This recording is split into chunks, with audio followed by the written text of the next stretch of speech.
네, 다시 한번 소개해 드리겠습니다. 안녕하세요. 오전반에 오늘 스위미식회 발표를 맡게 된 한톨이라고 합니다. 한톨이라고 합니다. 안녕하세요. 일단 제가 먼저 간단하게 스위미식회 준비하게 되면서 지금 인바이러먼트라는 주제를 가지고 오게 됐는데, 먼저 조금 스포를 하자면 사실 인바이러먼트에 대한 이야기도 있지만 조금 더 인바이러먼트 오브젝트에 대한 이야기로 아마 오늘 이야기가 흘러갈 것 같은데, 이런 거를 먼저 좀 안내를 드리고 시작을 하면 좋을 것 같아서 드리고 시작을 해보도록 하겠습니다. 그래서 제목은 편해서 여기저기 쓰긴 했는데 괜찮을까라는 저의 개인적인 의문으로 시작했던 발표입니다. 좀 시작을 해볼게요. 자, 그래서 environment라는 이제 그 단어를 처음에 들었을 때 저희가 일반적으로 드는 멘탈 모델이 그 환경이라는 거에 대해서 뭐 자연 환경이라던가 뭐 이런 것들도 많이 떠오르곤 하지만, 보통 개발 환경에서는 저희가 소프트웨어 개발 및 실행과 관련된 다양한 설정과 조건을 의미한다, 뭐 이런 식으로 이제 저희는 환경이라는 걸 이해를 할 수 있고, 다음으로 스위프트 UI에서 그러면 뜻하는 environment는 무엇일까에 대해서도 찾아봤는데, 뷰 계층 간의 공통된 설정이나 데이터를 의미한다고 할 수 있어요. 어쨌든 개발에서의 environment라는 단어를 애플에서 썼다는 거는 이런 식의 의미들도 지금 내포를 하고 있다라고 알면 될 것 같습니다. 자, 그래서 제가 오늘 발표하게 될 environment에서 크게 핵심 키워드를 두 가지를 뽑아봤습니다. 일단 첫 번째는 environment, 저희가 environment가 있고, 두 번째로는 environment object가 있어요. 이 두 개가 이제 조금의 차이가 있고, 얘네 둘 다 사실 스위프트 UI가 처음 등장했었던 iOS 13 버전에서부터 등장했었던 개념들로 굉장히 이제는 조금 된 개념들이죠. 하지만 다시 한번 이렇게 잡고 가면 좋을 것 같아서. 그래서 처음으로 이제 소개드릴 개념은 environment입니다. environment는 스위프트 UI 뷰 환경에서 값을 읽는 프로퍼티 래퍼예요. 스트럭으로 이루어져 있고, 제가 이렇게 한글 번역을 좀 해왔었는데 놀라지 마시죠, 아직. 그래서 쉽게 말해서 이 environment라는 거는 이 스위프트 UI의 뷰 환경에서 그 각종 설정들이나 환경들에 접근을 할 수 있게 만들어주는 애예요. 그래서 얘를 한번 조금 프로퍼티 래퍼 관점으로 한번 뜯어보겠습니다. 자, 보면은 여기 이렇게 environment를 쓸 때는 제가 대표적으로 쓰는 저희가 컬러 모드, 컬러 스킴이라는 변수를 가지고 왔고, 맨 앞에 있는 게 이제 프로퍼티 래퍼, 그리고 이제 그 두 번째에 있는 거는 키패스입니다. 키패스는 이제 그 environment value라는 걸로 이루어져 있고, 마지막은 변수명으로 이렇게 쓸 수 있어요. 그래서 이 키패스는 이제 미리 설정된 environment value라고 이야기를 드렸었는데, 대표적으로는 저희가 컬러 스킴도 있지만 뭐 디스미스도 있고 프레젠테이션 모드라던가 그 딥링크로 이동할 수 있게 하는 오픈 URL 같은 키패스를 이제 사용해서 접근을 할 수 있어요. 물론 사용자가 이제 직접 커스텀을 해서 접근을 할 수도 있지만, 오늘은 그런 부분에 대해서는 크게 다루지 않을 예정입니다. 그래서 지금 이게 대표적으로 이제 저희가 environment property 래퍼를 사용을 하면서 뷰에서 적용을 하는 모습인데, 일단 첫 번째로 위에 이제 보시면 아까 이제 생성을 해줬었던 프로퍼티 래퍼로 된 환경 변수가 있고요. 밑에서는 이제 그 컬러 모드를 이제 인식을 해서 지금 시스템 설정이 만약에 다크 모드라면 다크 콘텐츠를 보여주고, 라이트 모드라면 라이트 콘텐츠를 보여줄 수 있는 식으로 시스템 그 환경 값에 반응해서 뷰를 업데이트 할 수 있게 됩니다. 자, 다음은 environment object입니다. 이것도 이제 비슷한 개요로 한번 설명을 드려볼게요. environment object는 말 그대로 그 아까 환경에서 객체만 조금 바뀌었다고 생각을 할 수도 있을 것 같아요. 아까는 이제 값이었다면 이제는 그 객체 그 자체를 환경값으로 두고 어디서든 접근을 할 수 있게 도와준다는 건데, 여기도 이제 한글로 조금 번역을 해온 건 뷰 환경에서 상위 또는 최상위 뷰가 제공하는 옵저버블 오브젝트에 대한 프로퍼티 래퍼입니다. 얘도 이제 하나씩 뜯어볼게요. 프로퍼티 일단 맨 처음에 앞으로 프로퍼티 래퍼가 있고요. 그리고 변수명이 있고, 이제 맨 마지막이 중요한데 그냥 객체가 들어오는 것은 아니고요. 저희가 이제 보통 옵저버블 오브젝트, 관찰 가능한 객체가 들어와야 되기 때문에 저 옵저버블 오브젝트라는 프로토콜을 준수한 객체가 들어와야 합니다. 그래서 이 environment 오브젝트를 쓰는 가장 이제 기본적인 예시를 들고 와봤는데요. 처음에 우선 관찰 가능한 객체, 즉 옵저버블 오브젝트를 채택한 객체를 생성합니다. 지금 저는 이름을 마이 옵저버블 오브젝트로 해놓지만 보통 저희가 많이 사용하는 유즈 케이스를 좀 생각을 해보면 뭐 뷰 모델이 될 수도 있고 뭔가 유즈 케이스라던가 서비스 같은 모델들이 될 수 있을 것 같아요. 자, 두 번째는 저희가 이제 environment 오브젝트를 모디파이어를 통해서 주입을 해줘야 됩니다. 아까 저희가 사용했었던 그 environment 그냥 값은 이미 시스템 상에서 이미 주입이 되어 있기 때문에 저희가 어디서든 키패스로 접근할 수 있지만 이 객체는 어디서 접근했는지를 알려면 사실 저희가 개발자들이 직접 세팅을 해줄 수밖에 없기 때문에 이런 식으로 저는 부모 뷰에서 그 밑에 차일드 뷰에 environment 오브젝트로 my observable 오브젝트라는 observable 프로토콜에 채택한 객체를 주입을 해주고 있습니다. 여기서 이제 주입에 대한 개념을 간단하게 좀 설명을 드릴 수 있을 것 같은데 주입이란 프로그래밍에서 객체가 필요로 하는 것을 직접 생성하는 대신 제공, 즉 주입하는 설계를 이야기합니다. 이제 들어보셨을 수도 있겠지만 의존성 주입이 이제 이런 경우에 해당된다고 할 수 있을 것 같아요. 자, 그래서 마지막으로는 요 방금 이제 프로퍼티 래퍼를 이용해서 저희가 주입한 객체를 사용을 해야겠죠. my object라는 이제 my observable 오브젝트를 주입을 받았고 밑에 보면은 텍스트로 myObject.name으로 쉽게 접근할 수 있습니다. 일단 이렇게 environment 오브젝트로 주입을 한다는 것은 암시적으로 주입을 한다고 이야기할 수 있어요. 저희가 뒤에 이제 명시적 주입과 암시적 주입의 차이를 좀 설명드릴 건데 일단 environment 같은 경우에는 암시적으로 주입을 한다라고 이해를 해주시면 좋을 것 같습니다. 네, 그리고 myObject의 지금 published 값에 있는 네임이 바뀌면은 당연히 자동으로 이제 뷰가 업데이트 되는 것도 있고요.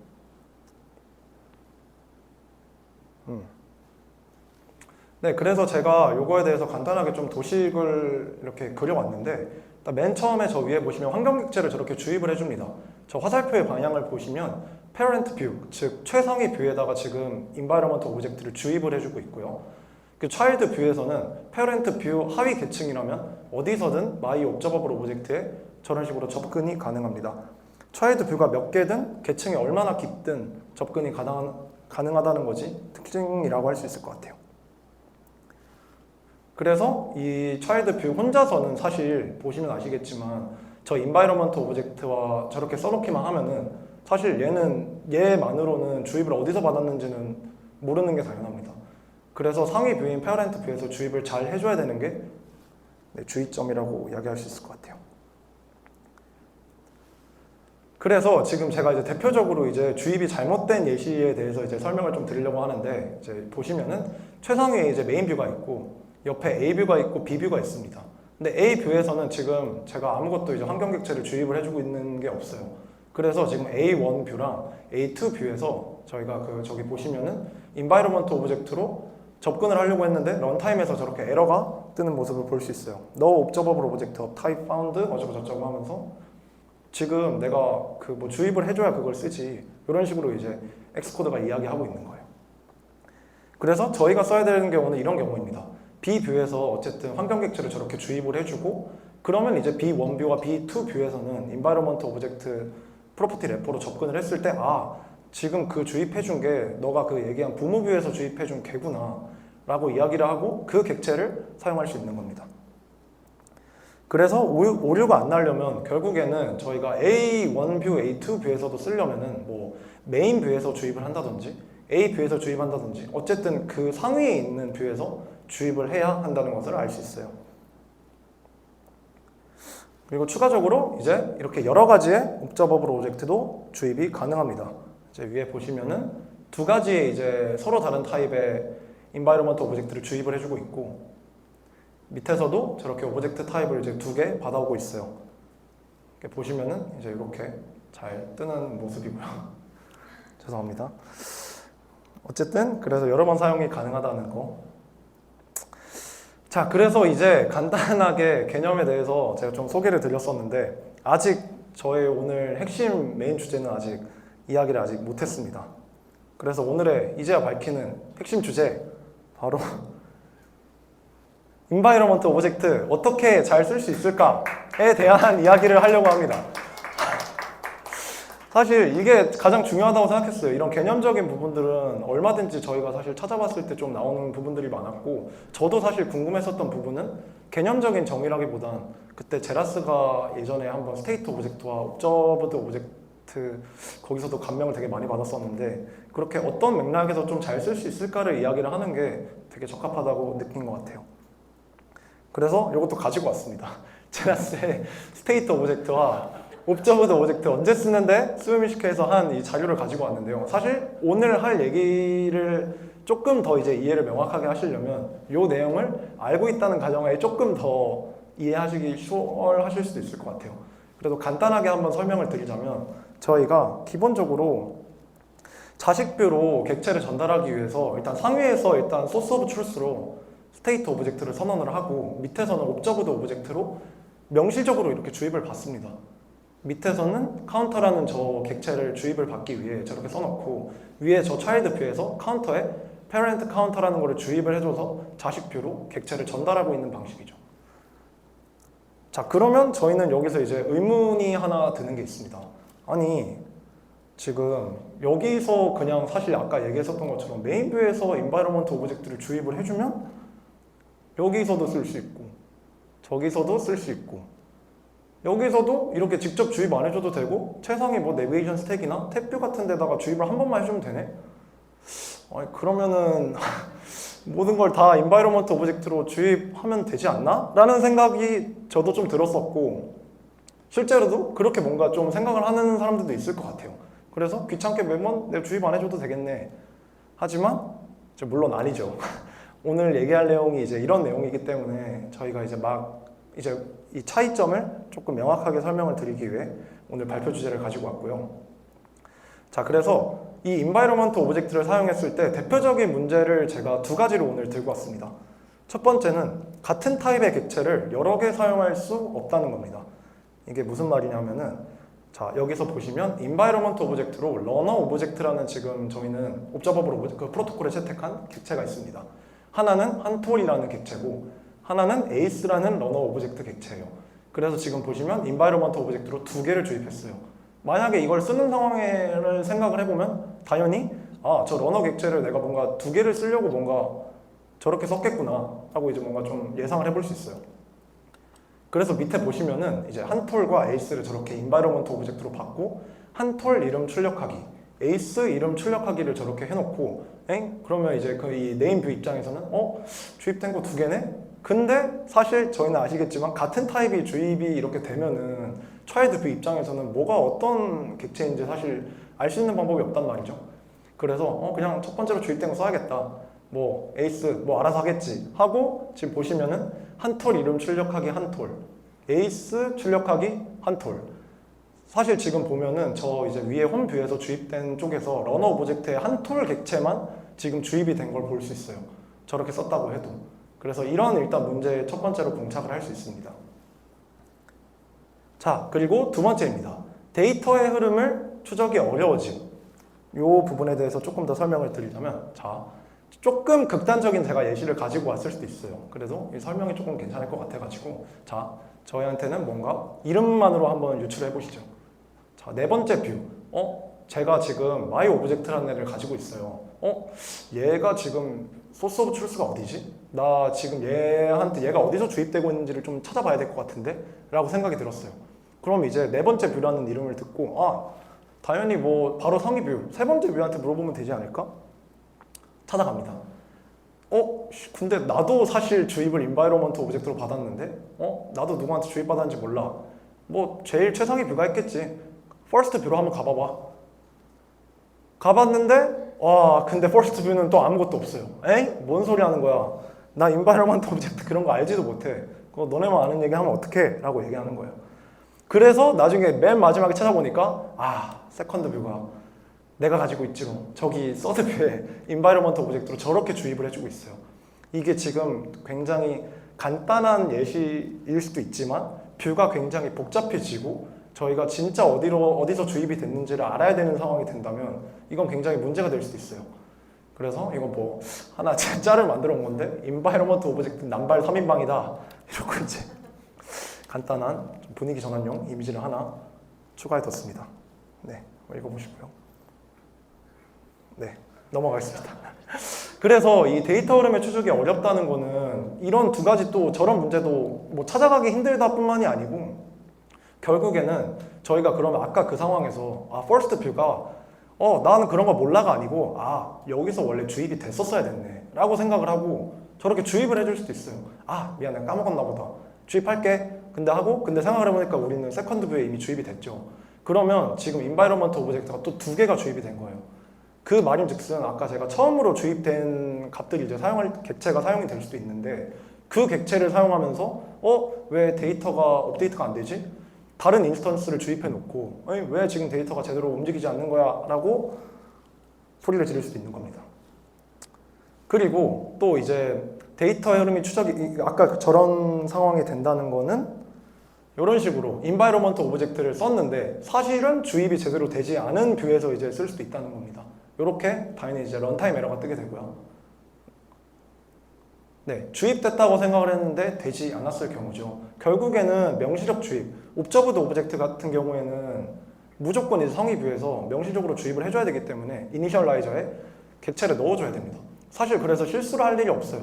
뷰 업데이트에 대한 그런 고민들을 물론 하고 해야겠지만 어쨌든 근데 environment 오브젝트는 저희가 암시적으로 주입을 해주는 거기 때문에 런타임에 이렇게 앱이 죽어버릴 수도 있어요.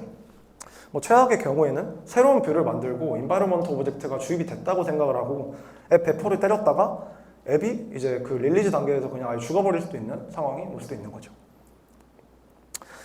자, 그래서 사실 이것도 되게 핵심이긴 한데 사실 더 있을 줄 알았습니다. environment 오브젝트에 뭔가 이걸 알아보면서 전역적으로 사실 뭔가를 공유한다는 그 느낌 때문에 얘가 조금 다른 애랑 다르게 뷰를 더 많이 렌더링을 더 하나?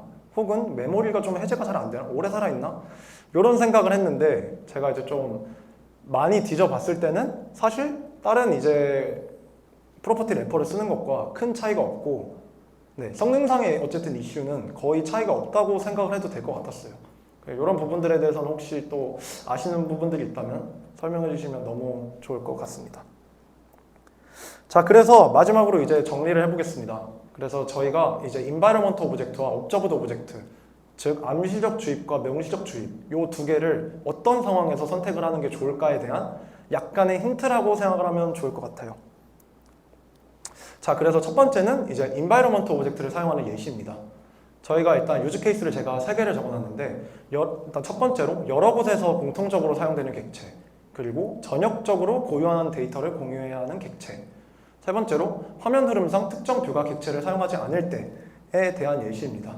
그래서 이 environment를 쓴다는 것은 공통적으로 유일하게 사용되는 객체라면 매번 observed 오브젝트를 명시적으로 주입을 해주는 것보다 environment 오브젝트를 통해 최상위 뷰에서 한번 주입을 해주는 게 훨씬 사용이 편리하다는 거예요. 예를 들면 이제 그 다음에 이제 여기 코드 예시를 가지고 왔는데 유저 어카운트 세팅 뷰라는 게 있습니다. 뭔가 유저의 데이터를 지금 가지고 이제 뭔가 컨트롤을 하는 그런 뷰인데 보시면은 지금 사인업 뷰, 사인인 뷰, 프로필 뷰 모두 다 유저 서비스라는 애를 사용을 할 거예요. 그래서 사실 얘네들을 다 명시적으로 observed 오브젝트로 주입을 해줄 수도 있지만 저희는 저 탭 뷰에 environment 오브젝트를 한 번만 주입을 해줌으로써 훨씬 더 코드의 가독성을 챙기고 편하게 쓸 수 있다. 이런 식으로 이해할 수 있을 것 같아요. 그리고 두 번째로 이제 여러 곳에서 공통적으로 안 넘어갔네요. 죄송합니다. 이게 모든 뷰가 유저 서비스에 동일한 유저폰의 접근이 필요하다. 이런 경우에 이제 쓰는 거고요. 두 번째 경우는 화면 흐름상 특정 뷰가 객체를 사용하지 않을 때도 굉장히 유용할 수 있을 것 같아요.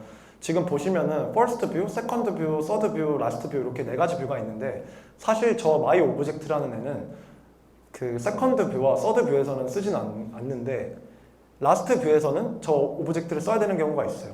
그래서 이거를 사실 observed 오브젝트로 만약에 해줘야 되는 경우라 그러면 쓰지도 않음에도 불구하고 계속 observed 오브젝트를 명시적으로 넘겨줘야 되기 때문에 이게 만약에 조금이라도 수정이 되면 거기도 다 건드려줘야 되고 굉장히 불편한 상황이 놓이게 될 수도 있어요. 그래서 이런 경우에도 environment 오브젝트가 굉장히 유용하게 쓸 수 있다. 그리고 이제 observed 오브젝트를 쓰는 상황을 한번 살펴보겠습니다. 자, 특정 뷰가 계층에만 속한 객체, 같은 타입으로 여러 개를 사용해야 하는 객체. 이게 조금 이제 말이 애매모호할 수도 있는데 저도 이제 좀 이해를 할 때 매번 주입해줘야 하지만 결국에는 environment 오브젝트보다 명시적으로 데이터를 주입하고 있기 때문에 데이터의 흐름을 명확하게 파악할 수 있고 같은 타입도 어쨌든 저희가 사용을 할 수 있기 때문에 사실 모든 상황에서 일반적으로 사용이 가능합니다. 그래서 옵저브드 오브젝트를 쓰는 특별한 예시를 찾는 것보다 제 생각에는 인바이러먼트 오브젝트를 어떤 식으로 활용을 했을 때 더 장점을 극대화할 수 있는가에 초점을 맞추면 좋을 것 같아요. 그래도 간단한 코드 예시는 그래도 들고 왔는데 특정 뷰나 계층에만 속한 객체의 케이스 같은 경우에는 이런 식으로 이제 러너 모델스라는 뭔가 데이터를 지금 관리하는 그런 모델이 하나 있고 포 위치를 돌면서 러너 셀이라는 데 저렇게 하나씩 다 넘겨주고 있어요. 이런 경우에는 사실 인바이러먼트 오브젝트로 넘겨주는 것보다 확실하게 저렇게 러너 모델을 넘겨주는 게 코드상으로도 훨씬 더 직관적으로 이해가 되는 걸 알 수 있습니다. 네. 그리고 다음은 같은 타입으로 여러 개를 사용해야 하는 객체.